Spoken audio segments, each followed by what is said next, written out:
Hola a todos, bienvenidos al Seminario Web. Hoy nos acompaña Oscar Mendoza, ingeniero senior en Glencore Technology.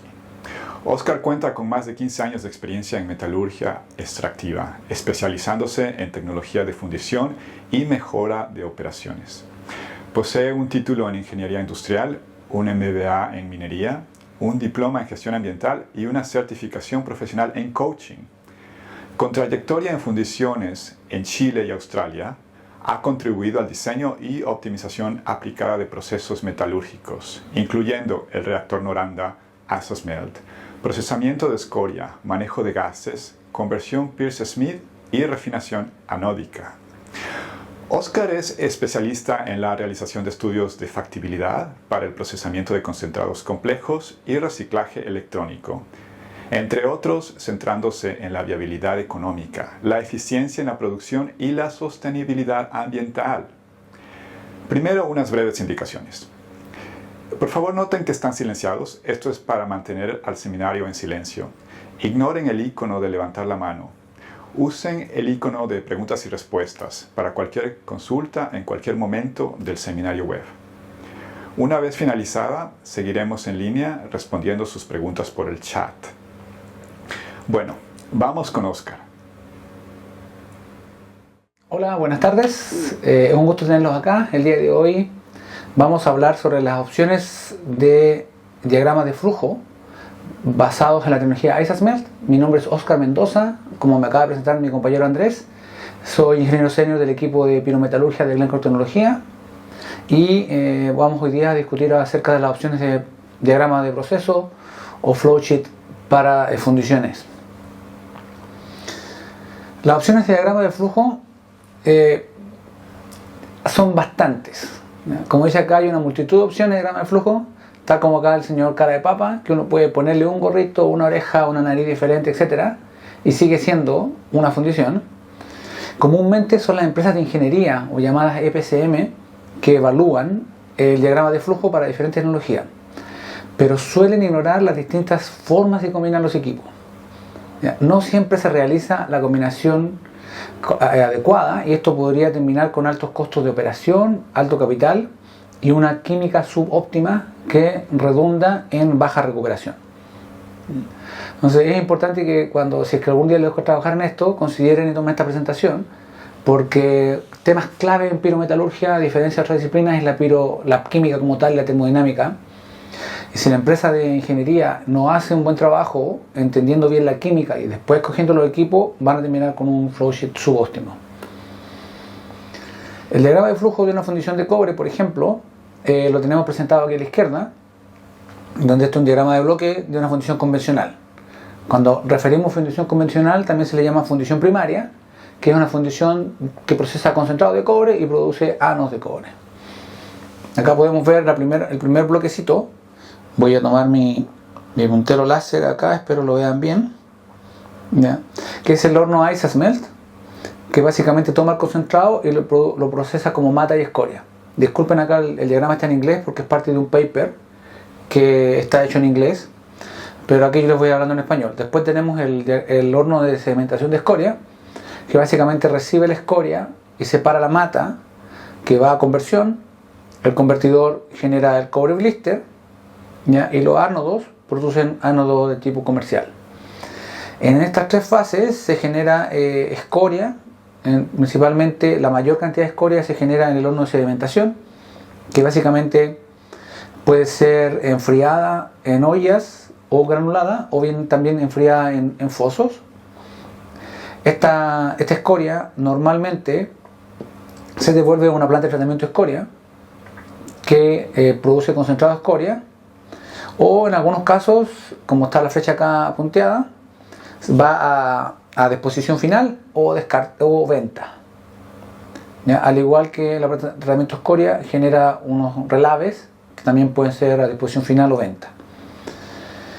En la segunda etapa de conversión, como les comentaba, se produce el blister y una escoria de convertidores. Dependiendo del grado de mata que se trabaje en la función primaria, la cantidad de escoria puede disminuir. ¿Ya? Podría ser una escoria que necesite un tratamiento normalmente un horno de limpieza de escoria de conversión, que es un horno rotatorio o bien un horno eléctrico, o bien, si el grado es poco, podría también enfriarse y devolverse al tratamiento de escoria. Va a depender de la química de la escoria, si es escoria base sílica o base calcio. En esta etapa también se puede granular la escoria, y esta también podría ir a venta o disposición. En los hornos de ánodo hay una escoria que en inglés le llaman el anode skim, que es como una nata de cobre, también conocido como escoria, que es una escoria de alta ley. Estamos hablando de 80-90% cobre en la generación. Después normalmente termina en el piso y se mezcla con algunos contaminantes, pero en términos generales se privilegia que se devuelva a convertidores en caliente, y si no, se enfría y vuelve al horno primario. Siempre es óptimo en caliente, producto de unos temas químicos. La recuperación global es mejor cuando se vuelve caliente a los convertidores Pierre Smith. ¿Ya? Acá en esta tabla que tenemos a la derecha, no les voy a leer la tabla completa por supuesto, pero les puedo mostrar que básicamente para la limpieza de escoria, que es la segunda línea acá, podrían ser hornos rotatorios de retención o bien hornos de limpieza de escoria eléctricos. ¿Ya? El método de manejo de escoria primaria puede ser enfriamiento lento, que es una olla que se deja enfriar, después se tritura y se separa. Podría granularse, o en fosas, como le comentaba. La recuperación de cobre de la escoria primaria podría hacerse con molienda y flotación en celdas convencionales tipo tanques, o concentrarlo a través de una concentradora Jameson para escoria. Para el enfriamiento de gases del horno primario, que acá no hay una mención muy clara, pero básicamente los hornos podrían enfriarse a través de una caldera. Los gases del horno, a través de una caldera, también le llaman waste heat boiler, que es una caldera que recupera calor y podría generar vapor para generar energía u otros usos. También se puede ocupar una caldera de recuperación con sprays, que básicamente reduce el cavital, en donde la caldera en tamaño se reduce como un tercio, y se elimina la parte más cara de la caldera, que es la zona de convección, que también es la que mayor genera problemas en el futuro. Hay unas calderas que se llaman flax flow, que son calderas de un flujo de fundentes, que no están disponibles en el mercado ahora, es solamente todo operando, así que no vamos a hablar de eso, pero no es una buena tecnología, esa es la razón por la que no está. Y hay algunas tecnologías extras como el enfriamiento radiativo y enfriamiento por evaporación directa, que también se usan para esto, pero no son, digamos, son baratas en instalación, pero en el largo plazo también son problemáticas de mantener y no generan ningún beneficio como la recuperación de energía. Esa es por la razón por la que son más populares hoy día las primeras dos. En conversión tenemos el ISA Convert, que es el convertidor continuo de nosotros, de Greenwood Tecnología, y los convertidores Pierre Smith. Hay otros convertidores como los Hoboken y algunos de alta presión que están disponibles en el mercado, también son una opción a evaluar. Para el tratamiento de escoria tenemos el horno de limpieza de escoria fundido, básicamente donde se mantiene la escoria de convertidor en un ambiente líquido y reductor, en donde en ese ambiente podemos sacar el cobre y generar una escoria de descarte por debajo de 1% cobre, normalmente en el orden del 0,6. Y después tenemos el reciclado de un horno eléctrico. Se llama reciclado porque se instala en un horno eléctrico, por ejemplo, lo suficientemente grande para la fundición primaria, al lado del ISASMEL, por ejemplo, y la escoria de convertidores se retorna a ese mismo horno. En esos ambientes el horno también opera en un ambiente reductor, se le agrega coque o carbón para reducir los óxidos de cobre que genera el convertidor Pierre Smith y poder generar una escoria de descarte por debajo del 1% de cobre. Y la otra potencial reciclaje de escoria o tratamiento de escoria convertidores, que es bastante convencional, que es el enfriamiento, trituración y separación. Básicamente acá se toma la escoria fundida, se pone en un lugar, se enfría, después se rompe, se tritura a niveles dependiendo de la tecnología. Para el caso del ISASMEL se tritura del orden de los 12 a 20 milímetros del P80. A otras tecnologías requieren ir pulverizados por debajo de 1 milímetro para su procesamiento, pero el concepto es: se enfría, se muele y después se separa el cobre, que básicamente es cobre metálico, a través de separaciones magnéticas o a veces hasta de manera manual. Ahora, recuperación de escoria de convertidor en el caso de, como les comentaba, se separa, se limpia, se puede, después está ya escoria lista para ser recirculada, se puede reinyectar al ice smelt, como les comentaba, un porcentaje con un tamaño de partícula de los 12 a 18 milímetros, y o bien podría llevarse a una concentradora, también la escoria de convertidores, para generar concentrado de escoria. Se mezcla con la escoria del horno primario y se da un concentrado que también después se recircula. Los polvos, vamos a hablar un poco más al respecto, pero normalmente se purgan del sistema. Esto podría hacerse por un sistema de oxyleach, le llamamos, que es la exiliación oxidante. Se podría también descartar o vender el polvo, o bien se puede recircular completamente a la ice smelt. Aquí la clave es más que se hace con el polvo, es cuánto polvo se genera. Dependiendo del flowsheet, a veces hay flowsheets que generan mucho más polvo, del orden del 10 del 20% de la carga que entra se genera como polvo. O sea, de cada tonelada de concentrado de cobre, 100, 200 kilos se convierten en polvo, o bien otras tecnologías por cada tonelada de cobre puede generar 10 o 20 kilos de concentrado de cobre. Entonces hablamos de un orden de magnitud por debajo, ¿ya? En donde hablamos de generación de 1% a generación de 20 o 30%, de nuevo dependiendo de la tecnología seleccionada. ¿Qué hace la ice smelt? Básicamente es una tecnología no muy popular en Latinoamérica. Esa es la razón por la cual les quiero mostrar esta lámina. El ice smelt es un horno cilíndrico vertical estático. ¿Qué quiere decir esto? Que tenemos un tarro vertical muy barato en términos de horno como tal. Los costos están asociados a los sistemas motrices de la lanza, por ejemplo, que la lanza es un tubo que entra por el centro, que se sumerge en el metal fundido. Como pueden ver acá hay una capita de escoria que protege la lanza. Esta se sumerge en el metal fundido y se sopla aire y oxígeno. Ese aire y oxígeno reacciona con el concentrado que viene cayendo por una correa transportadora, y en ese medio agitado por el aire y oxígeno de la lanza recibe el concentrado y se generan las reacciones químicas que producen la separación de la mata y la escoria y los gases. Estos gases se van por una campana arriba que van a una caldera o un sistema de enfriamiento, ¿ya? Y cuando este horno, como les comentaba, la lanza se sumerge, tiene un sistema de control automático que le hace subir y bajar con el nivel del baño. Entonces vamos metiendo concentrado, la lanza sube el nivel del baño hasta que se abre la taponeadora o el pasaje de escoria para sangrar el horno.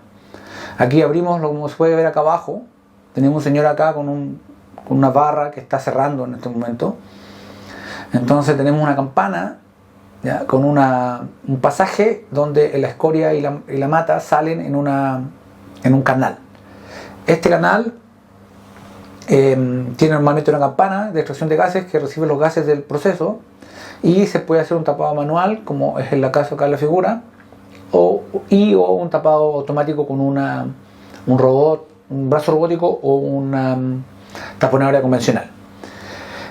Diferencias son mínimas. Normalmente se recomienda una taponeadora convencional, que es una máquina que perfora, abre el pasaje y después lo cierra con un tapón de greda. Disculpen, se me va, es el español, un tapón de greda. Y tenemos el tapado manual, que es algo que se recomienda hacer regularmente, donde la persona o el sangrador practica al menos una vez al día cómo taparlo manualmente, que supuso fue la vieja escuela de esto, que se ocupa siempre como alternativa en caso de que haya una falla en la taponeadora, de manera que el horno pueda seguir operando con tapado y sangrado manual para mantener un alto nivel de confiabilidad del equipo. De nuevo, todo va a la selección del flowsheet. Si es que esto es una consideración, por ejemplo, podría tener dos taponeadoras redundantes, de manera que siempre haya una disponible, pero esto requiere más espacio, por supuesto más capital. Todo se puede evaluar y va a depender de cuánto el modelo de negocio, el NPV, soporte. ¿Ya? Y como les comentaba, esta es la lanza sube y baja con el metal fundido. Y acá tenemos un caso de un operador en Zambia, en donde está monitoreando la lanza que sube y baja, y el sistema corre en automático. O sea, el operador setea el tonelaje que está operando, va a operar a 180, 200 toneladas por hora de concentrado. el horno se llena naturalmente, la lanza lo sigue naturalmente, ¿ya? Y el sistema de taponeado actúa cada vez que el horno está lo suficientemente lleno o lo suficientemente vacío, nivel alto, nivel bajo, que normalmente se hace de manera remota en otra parte donde el operador maneja con un joystick la máquina que abre y cierra el pasaje. No se olviden que tenemos abierto las preguntas y respuestas, así que cualquier consulta que tengan acerca de cómo funciona la tecnología o bien lo que vamos a ir adelante ahora de los flowsheets, no pierdan tiempo, escriban la respuesta. Por supuesto ahora estoy hablando, no les puedo escribir, pero al final de hay alguien más que está leyendo estas preguntas y al final de mi presentación vamos a responder algunas de ellas y el resto lo responderemos en línea, así que quédense porque vamos a seguir respondiendo las preguntas para que se reciba la respuesta ahora mismo. Unos días después vamos a enviarles un email con la presentación que están viendo y un documento, un Word donde están las preguntas y respuestas para que también las tengan. ¿Ya? Otro punto a trabajar son las emisiones.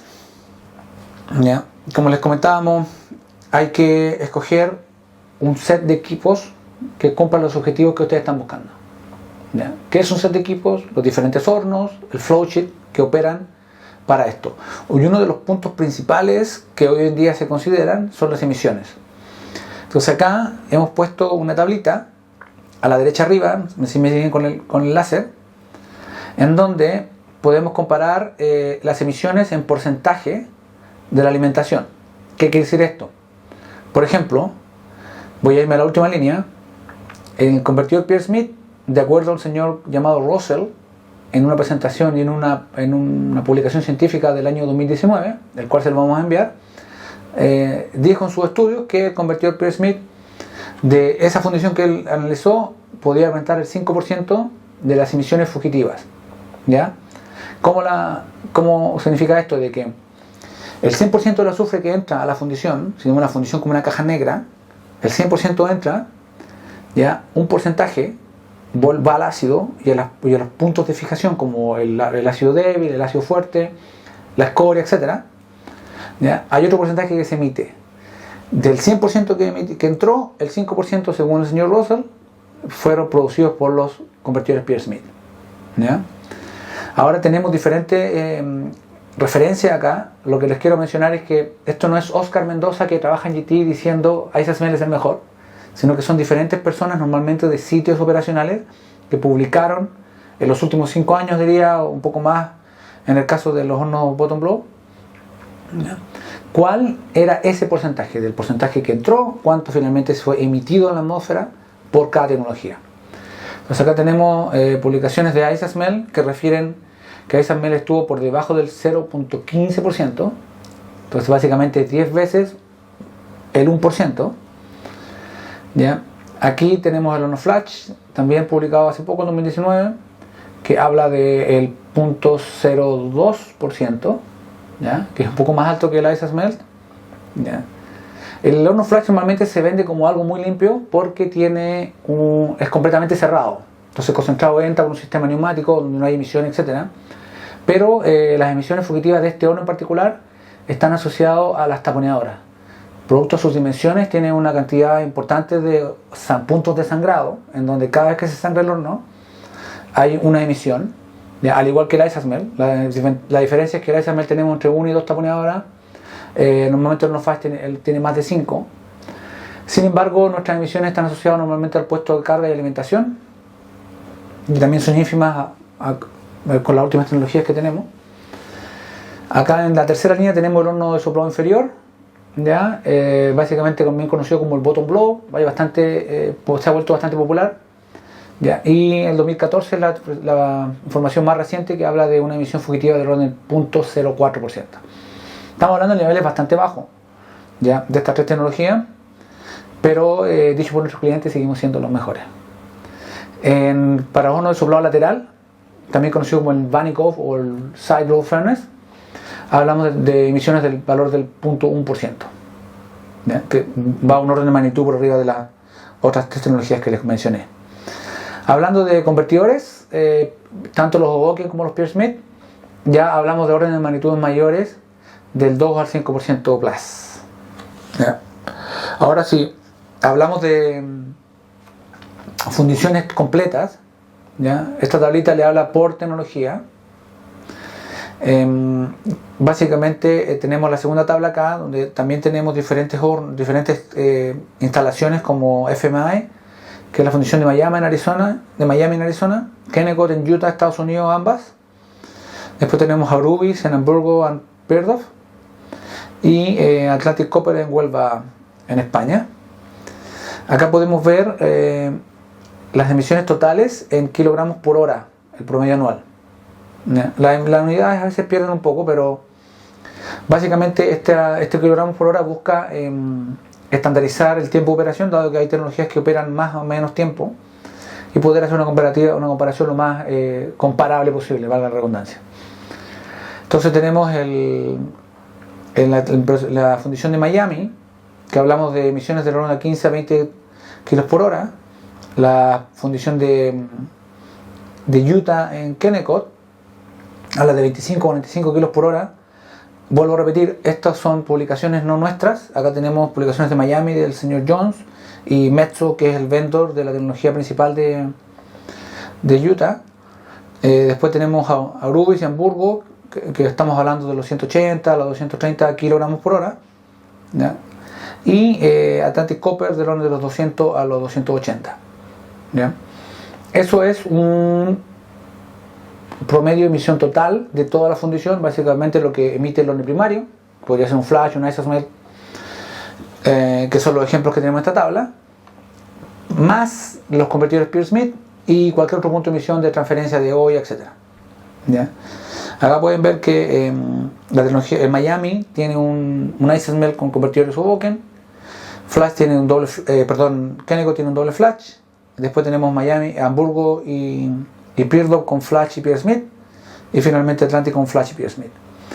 En todos los casos, nuestra tecnología es la más baja en términos de emisiones por hora. Y acá abajo, después, bueno, esto va a depender de la producción, por supuesto. Y la forma de normalizar esto en producción es que tenemos aquí los kilos de CO2 por tonelada de cobre producido, en donde también estamos por debajo de la mitad de lo más cercano que es Kennecott, comparativamente. Vamos ahora a hablar de los diferentes flowsheets. Tenemos acá antes de los flowsheets, el proceso de los polvos. Como les comentaba, una cosa son las emisiones de CO2, que están relacionadas al diseño y a la elección de un flowsheet, y las emisiones de arsénico, plomo, que también son elementos que hay que considerar. Entonces, básicamente lo que les estoy mostrando acá es la planta Auxerich de la fundición de Moniza Mines acá en Australia, en donde básicamente se reciben todos los polvos del isosmelt, los convertidores y el ácido débil, y esto se lixivia, ¿no?, para generar perdón, se me va el inglés acá, una torta, ¿ya?, un sólido cargado con plomo que se exporta para el reprocesamiento, ¿ya? Y después también se generan algunos gases durante el proceso que también se neutralizan y se limpian. Y este proceso lo que hace es que oxida el polvo con algunos reactivos químicos. Después esto se neutraliza, ¿ya? Se genera otro queque, otra torta, ¿ya?, que básicamente contiene el arsénico, que es el elemento que busca eliminar esta tecnología, ¿ya? Y después vamos a un tercer proceso hidrometalúrgico que ocurre en estos tanques que están acá a la esquina, ¿ya? Aquí se ven los tanques en un modelo 3D. De la derecha se ven los tanques ya fabricados. Aquí se ven estos tarros amarillos o color crema a la derecha, ¿ya? Y lo que hacemos acá es que después generamos un queque alto en cobre y zinc, por ejemplo, que se recircula en el horno, y una agua de descarte que es normalmente bastante limpia, que se puede ocupar en procesos de enfriamiento u otros en la fundición. ¿Ya? Cuando hablamos de qué otras selecciones son claves, como les comentaba, es el horno de sedimentación de escoria. Me voy rápido por acá, pero básicamente tenemos la opción de hornos rotatorios. Como se puede ver acá, este es un horno, una foto de un horno instalado en Latinoamérica, en donde pueden ver acá los puertos de los quemadores, ¿ya? Es el puerto de salida de los gases y la entrada del metal fundido. Otra opción acá es un horno eléctrico. Acá es un poco más difícil de ver, pero básicamente pueden ver acá el electrodo, que es un electrodo donde se inyecta la energía para generar el arco eléctrico que limpia la escoria, ¿ya? Y acá podemos ver un par de fotos de las canales. ¿Cuáles son las grandes diferencias aquí? El horno de sedimentación rotatorio es un horno que funciona con un quemador que mantiene el metal caliente, lo suficientemente caliente, para que se separe la mata de la escoria por gravedad y diferencias de densidad normalmente. Y tenemos cobres oxidado, cobres que están del orden del 0.6 al 0.85% en peso en esta tecnología. Y después toma una flotación donde ya las colas bajan por el orden de los 0.35. En un horno eléctrico esto es el mismo concepto. La idea es mantener caliente el metal fundido, pero en lugar de hacerlo con un quemador, se hace con un electrodo que inyecta energía eléctrica. Esta energía eléctrica se conduce a través de la escoria, la mantiene caliente y le da tiempo a separar el cobre, la mata de la escoria por la diferencia de densidades. ¿Ya? Ahora, en términos del procesamiento de escoria, como podemos ver acá, tenemos ejemplos de granulación de escoria, que básicamente tomamos la escoria en una olla, ¿ya? Y la vertemos a granular escoria. La otra opción es poder tener flotación de escoria, como pueden ver acá una celda de flotación con un agitador en el medio, o una Jameson Cell que básicamente funciona con un downcomer, que es una forma de inyectar aire de manera natural, ¿ya? Y estos procesos el resultado de ambas, que es la escoria, los relaves de escoria, pueden ser ocupados tanto para el cemento de la construcción, rellenos sanitarios o eliminación en tranques. Aquí la clave es que está probado que funciona en construcción. Es un tema más que nada regulatorio de cada país, de cómo las fundiciones pueden demostrar que esto es seguro y esto puede ser usado de esta forma. Tecnologías de procesamiento de escoria que tenemos acá es una celda, ¿ya? Vamos a hablar un poco acá de la Jameson Cell, que no es muy conocida en Latinoamérica, está siendo operada últimamente en algunas minas como Collahuasi, etc. Pero para escoria aún no tenemos ninguna operando en Latinoamérica. Disculpen.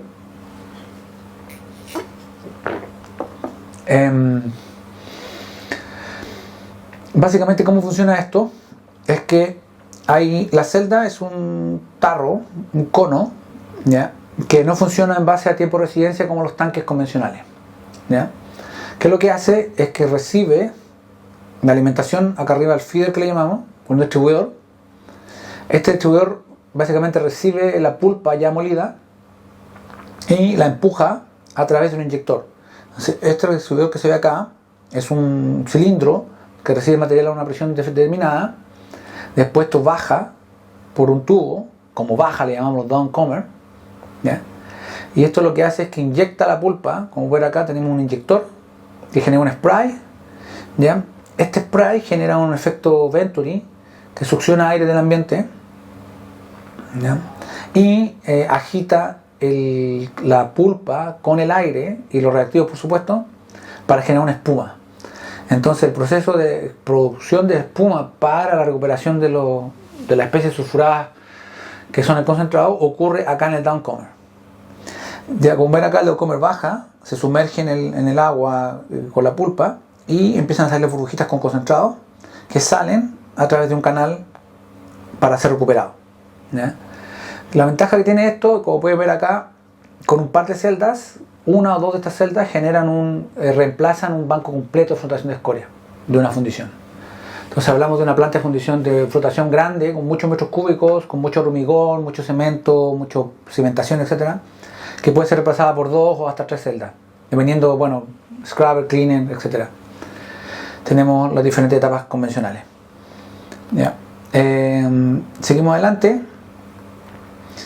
Tecnologías de conversión. Imagino que los que están acá en este webinar están familiarizados con qué es lo que es un convertidor, qué es lo que es Pearce Smith, pero en términos generales, cómo funciona esto es que el horno primario genera la mata, la mueve en una olla que va echando humito, acá se ve en azul. Ya, esto se pone en un convertidor donde se agrega aire, oxígeno y combustible algunas veces, a veces solo aire, a veces solo aire y oxígeno, a veces hay oxígeno y combustible. combustible normalmente se ocupa cuando uno no está operando para mantenerlo caliente. Y esto genera gases que va a un sistema de enfriamiento de gases, a una remoción de polvo y después a una planta de ácido que trata o a un escáner que genera neutralización de estos gases. Y el blister, que es el cobre remanente después de la remoción del azufre contenido, es un cobre blister que va a los hornos de ánodo que después van a la refinería. Ya, normalmente estos son procesos acá por lotes o también le llamamos batch. ¿Qué es lo que es la desventaja de esto? Que estamos ya todos muy acostumbrados. Es que tienes un horno primario que está operando 24/7 y después tienes un horno batch que es el convertidor Smith que para y parte, etc. Entonces requieren múltiples hornos. Como en acá se muestran 3. Normalmente entre 3 y 4 es como el número normal que uno ve en la fundición, que son sistemas discontinuos que al trabajar juntos le dan la continuidad al sistema primario. Esto requiere alto mantenimiento, bastantes operadores para operar diferentes hornos, y el principal problema de esto son los gases fugitivos y la dilución de los gases que genera. Tenemos otra tecnología de conversión, que es el convertidor continuo ISA Convert, que básicamente en lugar de recibir el metal en una olla humeante, se granula la mata y esta mata se alimenta a una stock, a una pila, y esta pila a través de una correa envía el material al horno. Este horno funciona continuamente y produce gases concentrados que van a una caldera, y el blister también se genera de manera continua, semicontinua, se abre la taponeadora cada cierta cantidad de horas para generar las ollas de ánodos, las ollas de cobre blister que van a los hornos de ánodo. ¿Ya? Este sistema tiene una caldera que puede recuperar calor, a diferencia de los convertidores Smith, como es continuo, es posible una caldera que esté todo el tiempo caliente generando vapor. Después va a unos precipitadores que reciben el polvo, para después una planta de ácido que recupera el ácido sulfúrico. Bueno, la ventaja de esto es que es bastante más fácil de automatizar. El desempeño ambiental es mucho mejor porque la campana acá está sellada.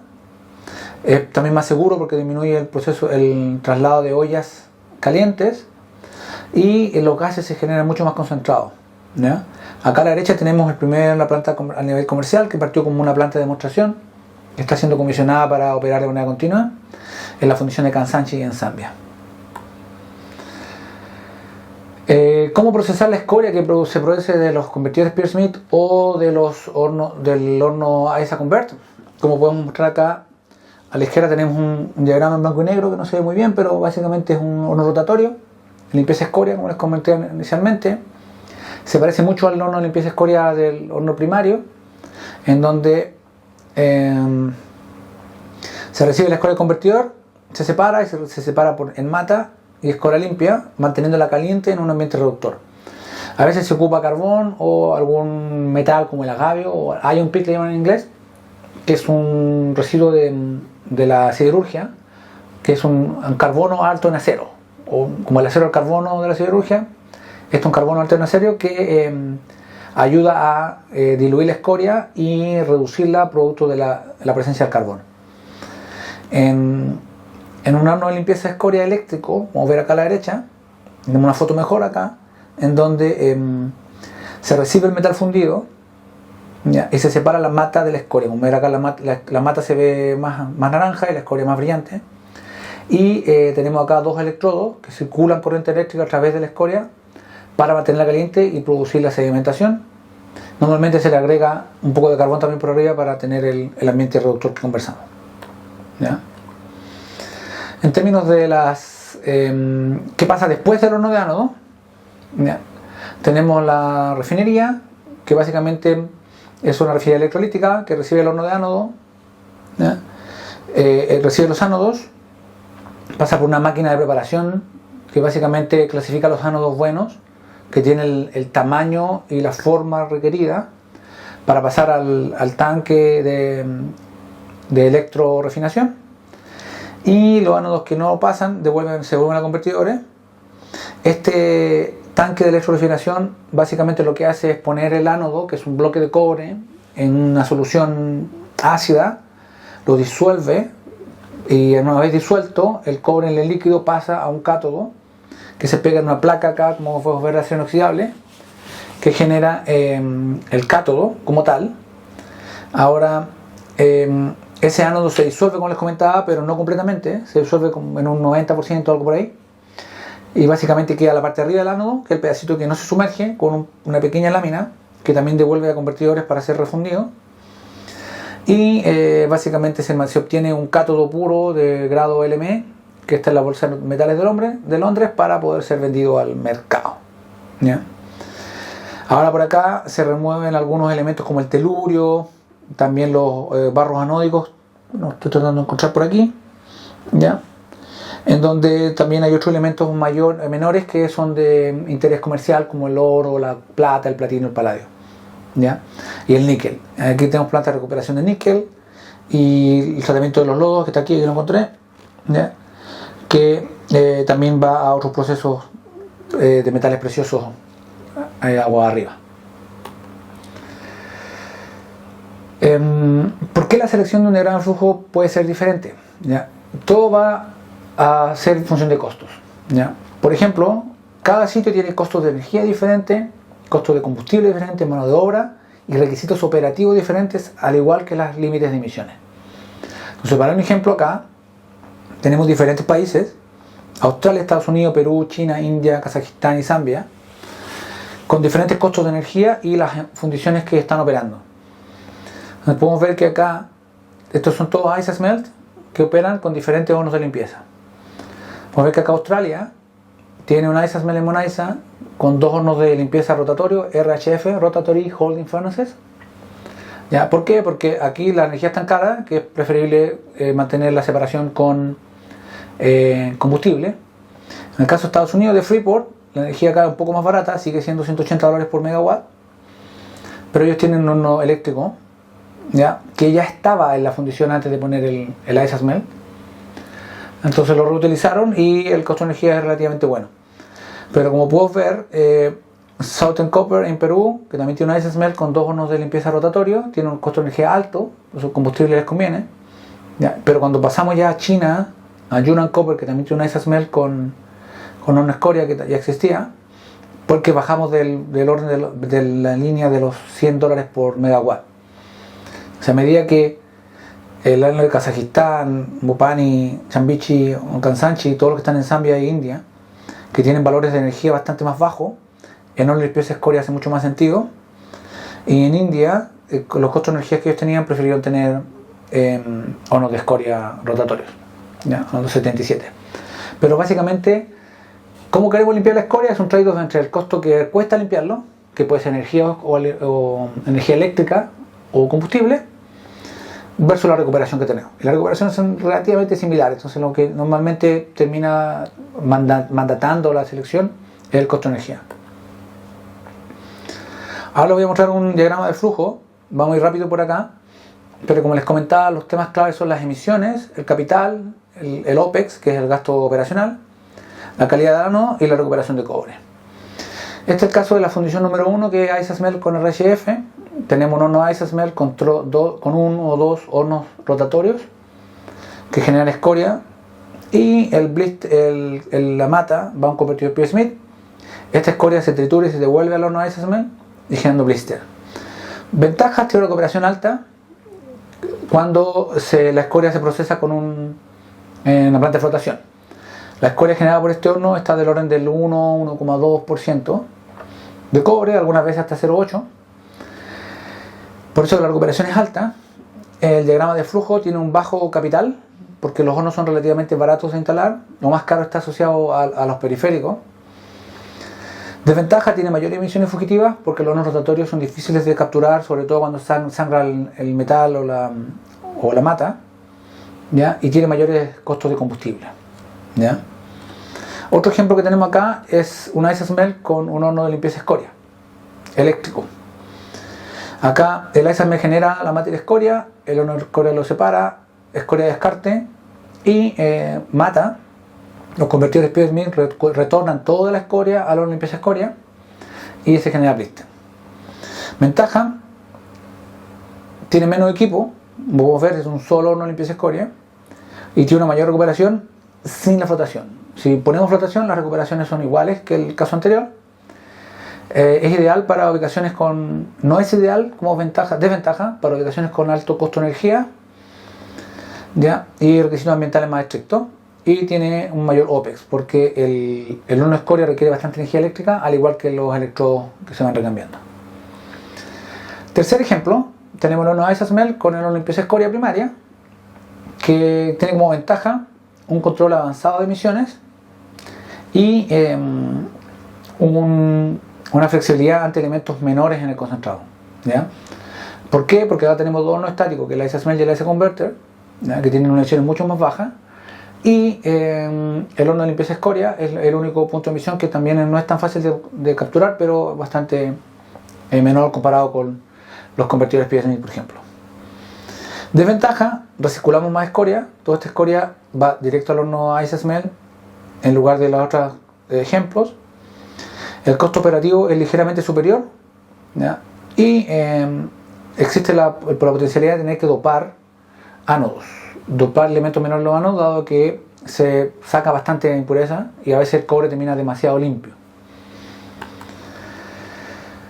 El otro ejemplo que tenemos acá es el ISASMEL con dos hornos de limpieza y ahora convertidores PSMI con su propio horno de limpieza. Tiene un menor costo capital, dado que el horno de limpieza escoria es bastante simple y es muy similar al de escoria del primario. El OPEX es más bajo y la recuperación es más alta. Esa es la ventaja de este diagrama.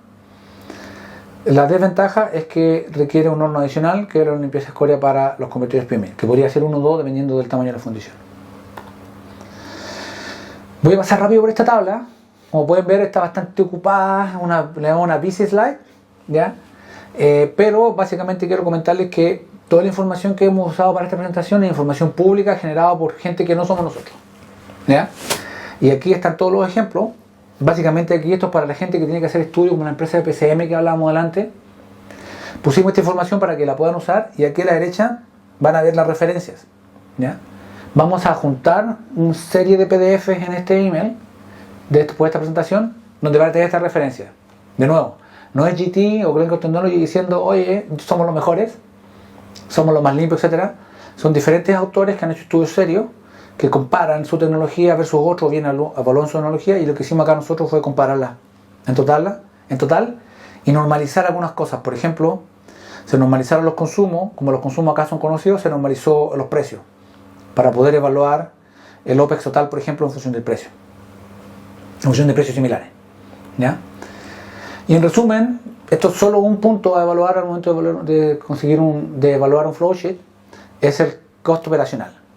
Acá tenemos los primeros 4 flowsheets que son con ISASMEL, que hablamos de los 160, 150 hasta los $240 por tonelada de cobre producida, ya, en comparado con nuestras competencias, que normalmente están siempre por arriba de los 185. ¿Ya? Muy curiosamente podemos decir que los hornos ISASMEL son los más baratos del mundo de operar. ¿Ya? Entonces vean esta información, vamos a enviarles los PDF para que lo comparen, ¿ya? Así que le agradezco su tiempo. Ahora espero hayan tenido ya preguntas en el Q&A, en las preguntas y respuestas, perdón, del Zoom. Ahora vamos a hacer un pequeño alto. Mis colegas han estado recuperando estas preguntas, hay un par que vamos a responder en vivo. Y quédense porque vamos a seguir acá escribiendo para escribirle las respuestas que faltan. Así que muchas gracias por venir. Espero verlos en el siguiente webinar de Glencore Technology.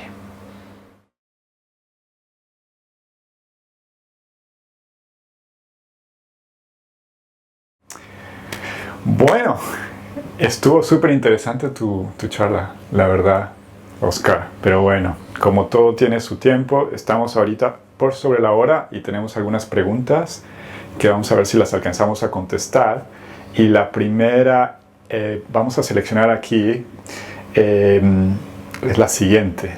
La presentación se centró en la fundición primaria de cobre. ¿Sería posible hacer lo mismo con la chatarra electrónica? Y si tienes algún dato. Sí, bueno, sí, efectivamente fue centrada en fundición de cobre, dado que es donde hay más información disponible. No creo que sea factible hacer algo tan masivo en fundición secundaria, dado que es una parte que está recién empezando en el mercado. Oficialmente hay 2 ISASMEL operando de esa forma, con chatarra electrónica en el mundo y uno tercero en construcción, pero la información es súper confidencial porque hay mucha competencia en el mercado. Okay. Entonces, ¿la respuesta se puede hacer? No, lamentablemente, pero sí podemos asesorar de manera individual basado en acuerdos de confidencialidad. Okay. Pero masivamente no podemos entregar esa información, pero es algo similar. Hay que escoger el horno adecuado, el proceso de limpieza de escoria adecuado, etc. Y cambia mucho si es que es una fundición por sí sola, standalone se llama, que se instala así nuevita en el medio de la nada, o una fundición que se puede agregar a un proceso existente de cobre, donde hay una fundición de concentrados corriendo y se hace una pequeña línea paralela que se integra. De esa manera se pueden hacer sinergias con el manejo de la escoria y el cobre, etc. Pero sí, datos hay, no se pueden entregar, lo lamento, pero se pueden hacer algunas cosas bajo acuerdos de confidencialidad, por supuesto. Bueno, ahí tuvieron la respuesta. Ahora vamos con otra preguntita por ahí.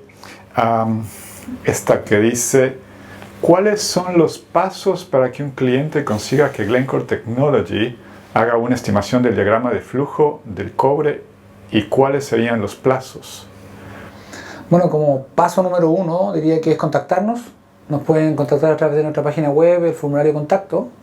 Por ahí alguien lo va a llamar, puede ser yo o algún otro de mis colegas, dependiendo de la región que estén, básicamente. Una estimación general se puede obtener en un estudio, le llamamos clase 5, que es como de prefactibilidad, en términos de fundición solamente, no la parte económica. Se tarda más o menos 3 meses, Okay. dependiendo de qué concentrados tienen, y le podemos decir: mira, si tienes estos concentrados en esta zona, el flujo adecuado para ti en base a los precios de energía, etc. Necesitamos toda esa información de parte de ustedes como clientes. Y en un plazo relativo a 3 meses podemos decirte: mira, una fundición de esta capacidad te cuesta tanto en esa región y este va a ser el OPEX y el CAPEX. Ok, entiendo.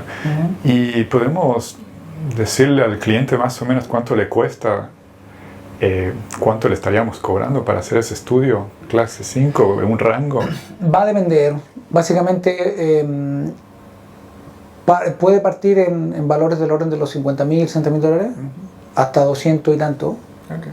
Va a depender de cuántos escenarios se analicen. Ya. A veces el cliente dice: mira, tengo este concentrado, analízamelo. O tengo, mira, estos 4 concentrados, cuál funciona mejor, etc.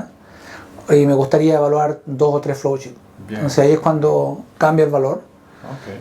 Pero por lo bajo, yo diría, estamos hablando de los $50,000 hoy día en 2025. El año que viene cambian las cosas. Es un estudio clase 5. Bueno. Pero se cotiza normalmente a la media. Perfecto, perfecto. Vamos con otra pregunta. Teniendo en cuenta los gastos generales de tratamiento y los gastos de refinería del concentrado de cobre, ¿cómo cree que afectarán a la selección del diagrama de flujo?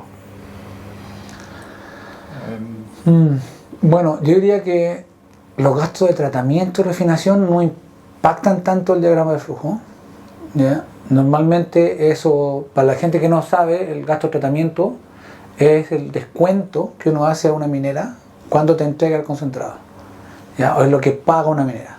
Ya. ¿Qué hacemos las fundiciones? Cuando, en términos comerciales, digamos, hay una mina que tiene una concentradora y produce una cantidad de concentrado. Y me dice: señor fundición, acá tengo una tonelada de concentrado que tiene tantos kilos de cobre adentro, supongamos 50% cobre, 500 kilos por tonelada, el precio del cobre hoy día es tanto, deme mi dinero. Yo le dice: ok, pero eso es concentrado, no es cobre todavía, entonces para tratarlo necesito cobrarte un poco. Entonces, si esa media tonelada, suponiendo que vale $10,000 una tonelada de cobre, esa media tonelada es 5,000, son 5,000 menos el gasto de tratamiento. Ya, okay. Entonces, en vez de pagarle 5,000, le pago 4,900 algo, por ejemplo. ¿Ya? Y el gasto de refinación es lo mismo. Después, cuando yo termine el ánodo, se lo voy a pasar a una refinería y la refinería va a decir: oye, pero eso todavía no es cobre, esto es ánodo, necesito hacer un gasto. Eso se conoce en el mercado como TC, gasto de tratamiento, costo de tratamiento, y RC, gasto de refinación. Ese es el ingreso que tenemos. En su inicio, bien al principio, se suponía que ese era el OPEX de la fundición. Entonces, una fundición tiene un gasto operacional de $150 por tonelada. Sí. Yo le decía a la mina: oye, a mí me cuesta procesar estos $150, te descuento $150. Lamentablemente eso ha salido y ahora está en base al mercado. Entonces hay fundiciones en el mundo, en algunos países en Asia, donde el gobierno subvenciona ese gasto operacional. Entonces, en vez de gastar 150, ellos gastan 20. Entonces le dicen al cliente, oye, yo te descuento 20, véndemelo a mí. En vez de alguien que te descuente 150. Entonces hay un benchmark ahí que se mueve en el mercado. Interesante. En términos de cómo impacta el flow sheet, Sí. esos gastos cambian todos los años. Okay. ¿Ya? Entonces cuando nosotros como Griego Tecnología nos hacemos aparte, pero el cliente normalmente tiene que tener una estimación de largo plazo, en los próximos 10 años dónde va a andar ese número. Y la respuesta siempre es que el flow sheet lo más barato posible. Entonces, ¿cómo impacta el flow sheet? No lo impacta los gastos de TC y RC. Lo que realmente impacta son los costos regionales de mano de obra, energía, gas, transporte, etc. En donde uno trata de hacer la selección más inteligente posible para que en base a esos costos y la proyección de esto sea lo más barato en el mercado, porque sabemos que el TCRC cambia año a año. Ahora este año es negativo, por ejemplo. Bueno. También mucho. Bueno, disculpa, te interrumpo ahí, pero estamos por sobre la hora. Creo que nos faltan unos 4 minutos por ahí. Hay todavía unas cuantas preguntas que no las vamos a alcanzar a contestar hoy día. Sin embargo, no se preocupen, podemos eso contestarlo vía email luego. Terminemos con una cortita por sobre la hora. ¿Qué metales críticos pueden recuperarse en este diagrama de flujo? Me parece que ya lo habías mencionado, pero... Sí, no, bueno, la definición de metales críticos cambia un poco, en el país que estemos, pero una de las cosas claves a recuperar, o cosas que normalmente vienen con el cobre, son metales preciosos, como el cobre, la plata, el cobre, por supuesto, la plata y el oro, y algunos menores asociados como el telurio, el renio, el indio, el galio, en algunos procesos. En términos generales, cobre, oro y plata, mientras más cobre recuperemos, más cobre se recupera. Entonces la recuperación general de cobre, si la recuperación general de cobre es alta, la de metales preciosos lo será. Oro, plata, platino, paladio, los PGM le llaman, del grupo de los platinoides, y los metales preciosos como la plata. Cuando hablamos de otros, que también se consideran hoy día críticos, como el renio, el indio, el galio, que no es algo muy común, está muy asociado a cómo se recirculan los polvos. Y ahí es clave el proceso de la exhibición de polvo o recirculación de polvo para recuperar metales como estos. Ok. Bueno, creo que con eso estamos cerrando hoy día este seminario. Esperamos que les haya gustado. ¿Alguna última palabra que quieras decir a la gente que nos ha acompañado el día de hoy? Nada, muchas gracias por venir. Ha sido una buena oportunidad de poder hablar de estos temas. No es algo que se hable regularmente. Va a estar en nuestro canal de YouTube. Puede ser visitado y revisitado cuantas veces quieran. Y esperamos verlo la próxima.